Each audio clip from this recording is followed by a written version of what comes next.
Part 2.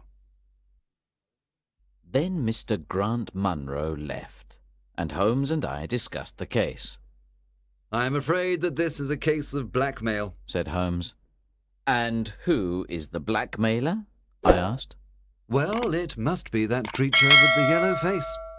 Upon my word, Watson, there is something very attractive about that yellow face at the window, and I would not miss this case for worlds." "Have you got a theory?" I asked. "Yes," Holmes replied. "I think her first husband is in the cottage. This is what I think happened. This woman was married in America. Her husband got a terrible disease. That is why he has that horrible yellow face. She ran away from him at last and came back to England, where she changed her name and started a new life. After 3 years of marriage, she feels safe again, but her first husband, or some unscrupulous woman attached to him, discovers where she lives. They write to her and tell her to send them £100, or they will tell her new husband everything. When her husband tells her that someone is living in the cottage, she knows that they are her blackmailers. In the middle of the night, while her husband is sleeping, she decides to go to the cottage.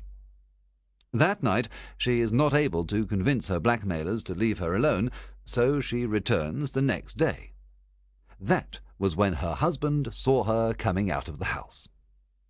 She then promises her husband that she will not return, but she wants to get rid of her blackmailers. She decides to go again, and this time she brings a photograph, which they probably asked her for. Fortunately for her, her maid warns her that her husband is coming, and she and her blackmailers leave the house in time. Now we can do nothing except wait for Mr. Munro to call us, and then we will see if my theory is correct." We did not have to wait long. After tea we received a message from Mr. Munro saying, "There are people in the house." That night, Holmes and I took a train to Norbury. Mr. Munro was waiting for us at the station, and he took us to the cottage. When we arrived there, Holmes asked Mr. Munro if he was sure he wanted to enter the cottage. Mr. Munro said he was sure, and we went to the door of the cottage. As we approached the door, a woman suddenly appeared. It was Effie.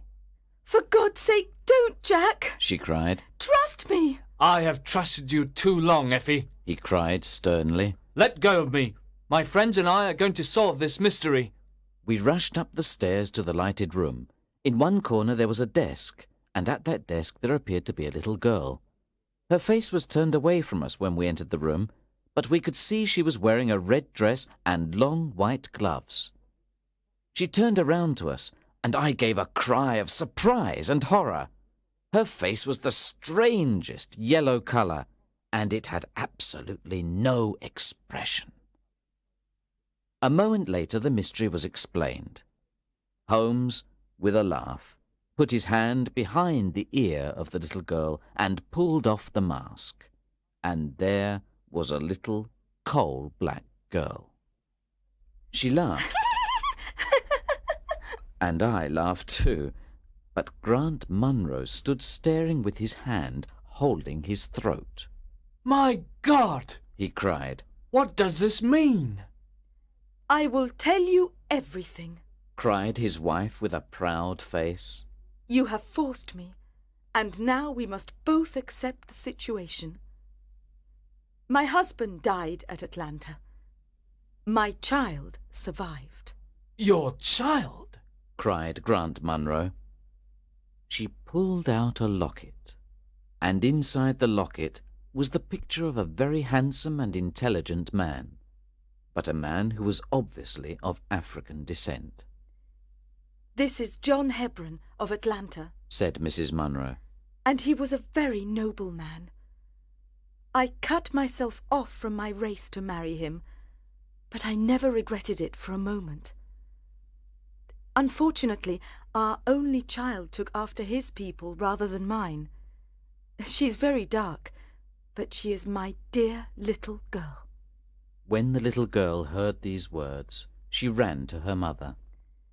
"I left her in America with a trusted servant," Mrs. Munro continued. "because she was not very healthy, but I never considered abandoning her.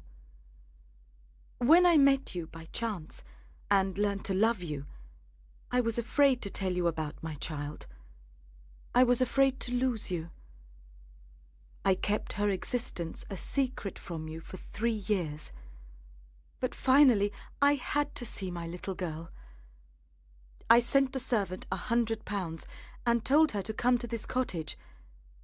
I took every possible precaution so that there would not be gossip about a little black girl. That is why she wore that yellow mask. You told me about her arrival in the cottage, and that night I had to see her, and that was the beginning of my troubles.